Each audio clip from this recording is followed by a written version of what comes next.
Hey guys, welcome back to the channel. Hope you're having a good one today.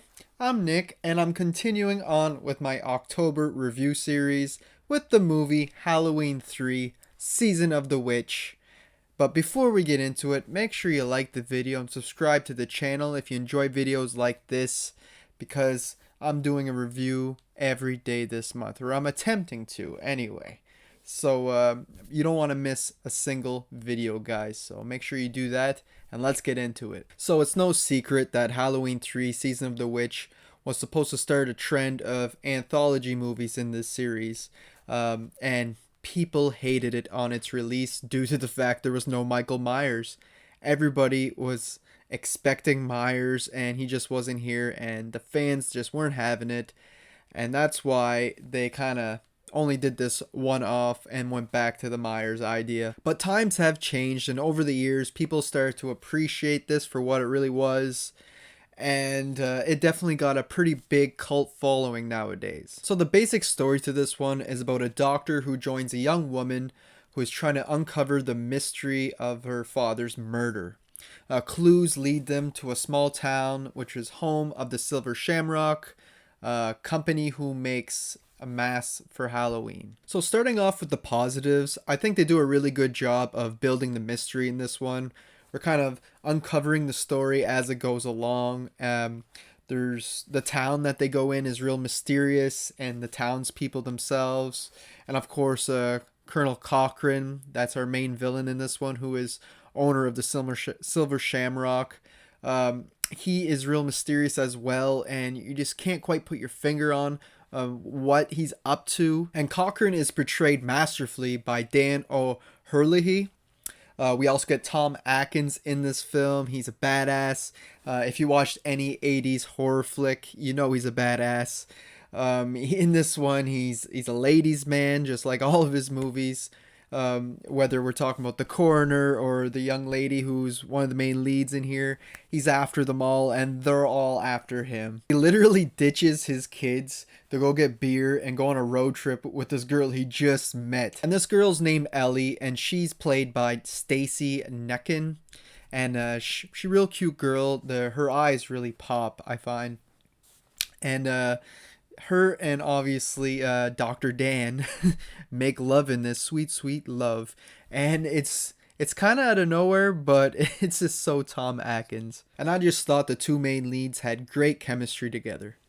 Another positive would be the score. We got a great score in this, and who can forget the TV jingle? 8 more days till Halloween, and it keeps playing over and over and over until you get the countdown down to Halloween Day. It's annoying, but great at the same time. It's like in between those two worlds. It will get stuck in your head after this movie, that's for sure. But yeah, it's definitely memorable. The kills are a bit corny, but I think they're effective. And I actually think the special effects look kind of cool. A bit dated, but they look cool. You get like skull crushings. You get this woman who gets zapped by the chip. I think that looks really cool. Her face gets like all turned out in that. Really cool effects on that one. And you just get like those robotic guys ripping a guy's head off, and a good little mixture of kills in here. And one of the coolest scenes has to be when they do the demonstration with the family, and they put them in that room and make them listen to that jingle. The kid has the mask on, and his face like basically melts, and snakes and bugs and shit start coming out and kills the parents. That's definitely the highlight of the movie for me, and I wish we had more stuff like that. And of course, that ending is very grim and dark, with him trying to stop the broadcasters from playing the jingle and killing all the kids, and one of them keeps playing. We assume it keeps playing. So that just gives me so many more questions. So it's like, who dies? Is it just like a handful of kids in the States? I know there was a lot of people into these masks, but it must be just North America, right? Because of the time zones and stuff. And other parts of the world don't even celebrate Halloween. At best, this covers North America.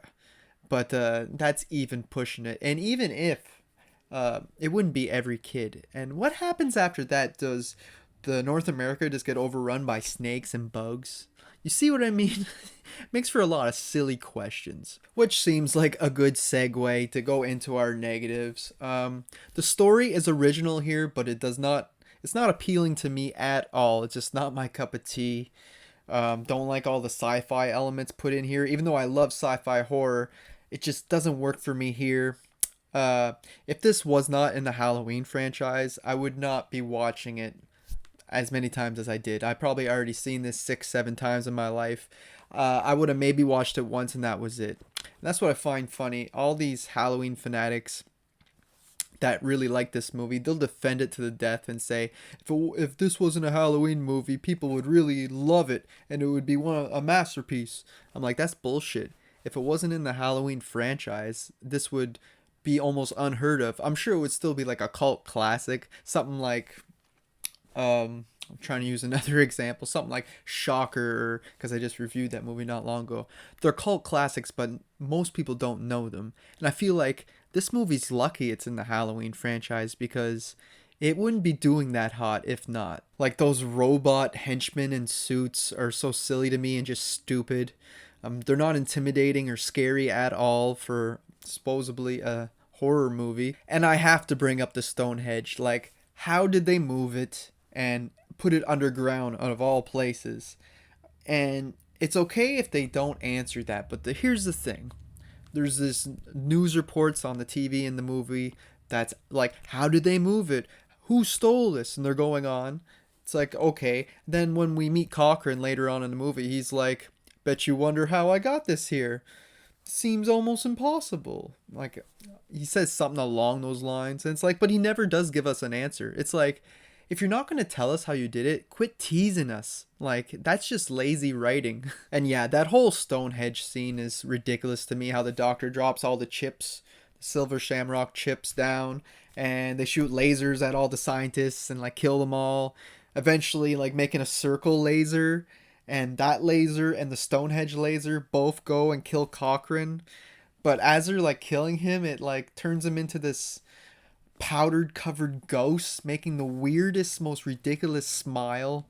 And I'm like, what the hell is this? At least later on, when we find out that they swapped out Ellie for a robot, it spices things up again a little bit. But overall, this movie is rough for me. I just always feel like I lose interest about an hour into this film, and I just don't really care if I finish it or not. It's a real mixed bag for me. There is a lot of good here, but I feel like there's equally just as much bad. And it's cool that it got its own fan base and everything. I have nothing against that, but it's just not for me, guys. And I can't even really recommend this movie. I give it a halfway mark. If you're curious, check it out by all means. I won't stop you. But it's definitely not something I would be telling people they have to check out. So there you have it, guys. There's my thoughts on Halloween 3 Season of the Witch. Hope you enjoyed it. Make sure you leave your thoughts on this film down below in the comment section. We'll have a little discussion. And until next time, guys, thanks for watching.